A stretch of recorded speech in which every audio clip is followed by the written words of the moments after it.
Paolo, bayad na utang, kay Kim, at Janine, willing makatrabaho si Kim.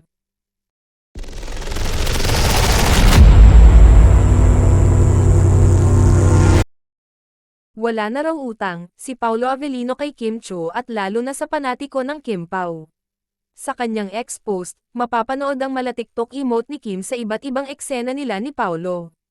Bigla namang susulpot si Pao at pinapatigil si Kim sa ginagawa sa pamamagitan ng pagkaray nito paalis at pagbuhat.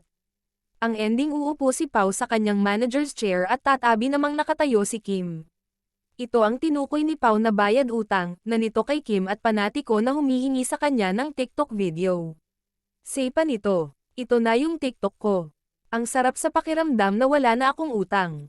Kinilig naman ang mga netizen sa post ni Pao lalo't binigyan pa sila ng label ng Vio bilang the cutest duo to ever exist.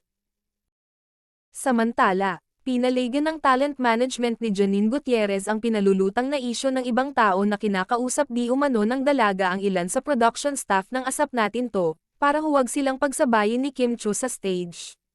Ayon kay Leo Dominguez na manager ni Janine, ang handler ng dalaga na si Ray Lanyada ang nakikipag-usap sa mga taga-Asap Natin To, at never silang nagsabi na huwag isasalang ang kanilang talent kasabay ni Kim.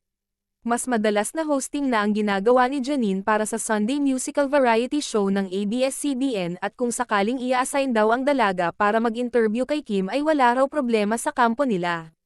Wala siyang problem to work with anyone sa any project or production number kasi she is professional. Wala siyang problem with Kim. Kung i-assign siya na mag-interview kay Kim since puro hosting nga ang ginagawa ni Janine sa show, no problem. Pwedeng-pwede, pahayag ni Leo.